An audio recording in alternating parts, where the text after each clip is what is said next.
करते हैं, कोई भी व्रत की कहानी होती है तो कहानी सुनने से बहुत पुण्य मिलता है।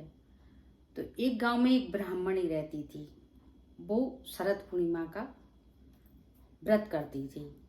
तो उसका नियम था ब्राह्मणी का कि वह जब तक शरद पूर्णिमा के दिन और 12 महीने की जो भी पूर्णिमा होती हैं, जब तक वो सत्यनारायण भगवान की कहानी किस्सा बोलते हैं गांव में, ये बहुत प्राचीन कहानी है तो किस्सा भी बोलते हैं। जब तक वो किस्सा नहीं बोल देती थी, किसी को नहीं सुना देती थी, जब तक वह पानी भी नहीं पीती थी व्रत में।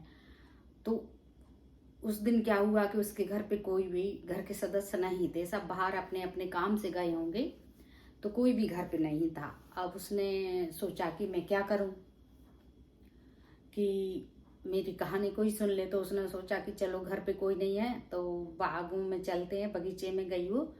तो उसने मालिन से बोला, बहन तुम मेरी कहानी सुन लोगी क्या? तो उसने बोला, मालिन ने, कि नहीं बहन, मेरे पास तो बिल्कुल भी समय नहीं है, मैं आपकी कहानी नहीं सुन सकती। फिर ब्राह्मणी ने सोचा, ब्राह्मणी जो थी उसका सीता नाम था। तो उसने सोचा कि अब मैं क्या करूं। फिर वह कुएं पर गई कि बहुत सारी वहां पर पनिहारी पानी भरने आती हैं, पनिहारी बोलते हैं उनको, पानी भरने जो कुएं पे जाती हैं। तो उसने कहा कि बहन मेरी, पनिहारी से बोला कि बहन मेरी, ढिमरन भी बोलते हैं, पनिहारी भी बोलते हैं, कि बहन मेरी तुम शरद पूर्णिमा की कहानी सुन लोगी क्या? तो उन्होंने भी बोला, नहीं बहन, हम नहीं सुन सकते, हमारे पास बिल्कुल भी समय नहीं है, घर पे सब लोग अगर हमें देर हो जाएगी तो सब लोग हमको डांट सुनाएंगे। तो वो भी फिर उन लोग ने भी वो महिलाओं ने भी कहानी नहीं सुनी सत्यनारायण भगवान की शरद पूर्णिमा की जो कहानी, जो ब्राह्मणी का नाम सीता था, तो वो कहानी कहती थी।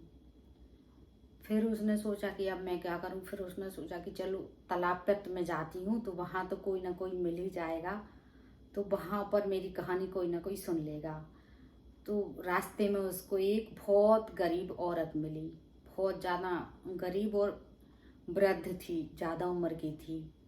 तो वो सिर पर कपड़ों की पोटली बनाकर तालाब में, मतलब सिर पर रखी हुई थी कपड़ों की पोटली, तालाब में कपड़े धोने जा रही थी। तो उसने, ब्राह्मणी ने बोला, बहन कहाँ जा रही हो? अगर समय हो आपका तो थोड़ा रुको, थोड़ा आपके पास समय हो तो रुको, मेरी कहानी सुन लो। तब मैंने दिन, मतलब पूरा दिन हो गया है, सुबह से जल नहीं मैंने पिया है। जब तक मैं जल नहीं पीती या कुछ भी फल फ्रूट नहीं लेती हूँ, जब तक मैं कहानी किस्सा किसी को ना सुना दूँ। तो उसने कहा, अच्छा बहन ठीक है, मैं बैठ जाती हूँ। चलो बैठ जाओ, सुनाओ कहानी बहन। तो उसने अपनी सारी कहानी उसको सुना दी। तब कुछ समय बाद समझ लो कि अगली शरद पूर्णिमा आई। तो जो सब मना कर रही थी, वो तो वैसी की वैसी रही जो औरतें मना कर रही थी, मालिन पनिहारी। तो वो लोग तो गरीब की गरीब रही, लेकिन जो ये थी गरीब औरत जिसने कहानी सुनी, धोबन थी वो, तो उसने कहानी सुनी तो वो बहुत, मतलब अमीर हो गई। उसके कच्चे मकान बने थे, झुग्गी झोपड़ी, तो उसके पक्के मकान बन गए और खूब सोने चांदी के जेवर, अच्छी अच्छी साड़ी पहनने लगी। तो वो सारी जो औरतें थी गांव की, वो देखकर बड़ी चौकत रह गई कि अरे इसके पास में इतना धन कहाँ से आया। तो उनने सोचा कि चलो ऐसे अपन तो उसी से पूछ लेते हैं। तो वो सारी औरतें इकट्ठा होकर उसके घर गईं। तो बोली, बहन एक बात हमें पूछना है कि अभी तो तुम इतनी गरीब थी, तुम्हारे खाने का भी कुछ घर में नहीं रहता था, और अब तुम्हारे पास इतनी संपत्ति धन कहाँ से आ गया है? तो बोले, कुछ नहीं बहन, तुम सबने तो मना कर दी थी, वो ब्राह्मणी जो सीता ब्राह्मणी थी, उनकी कहानी सुनने से तुमने मना कर दी। और उसने बोला कि मेरी कहानी सुन लो। तो मैंने कहानी सुनी और व्रत का विधि विधान पूछा कि तुम इतना जो परिश्रम करती हो, व्रत करती हो, इतनी श्रद्धा भक्ति है, तो मुझे भी इसका विधि विधान बता दो, तो मैं भी शरद पूर्णिमा का व्रत करूंगी। 12 महीना की पूर्णिमा का व्रत करूंगी और शरद पूर्णिमा का व्रत करूंगी। तो उसने फिर सारा हाल कह सुनाया। तो वो सारी जो महिलाएं थी वो बोलने लगी, हमको भी इसका विधि विधान बता दो कि क्या करना पड़ता है, कैसे करना पड़ता है पूजन, हम भी करेंगे शरद पूर्णिमा का पूजन। तो फिर उसने पूरा उसको बताया विधि विधान कि कैसे करना होता है।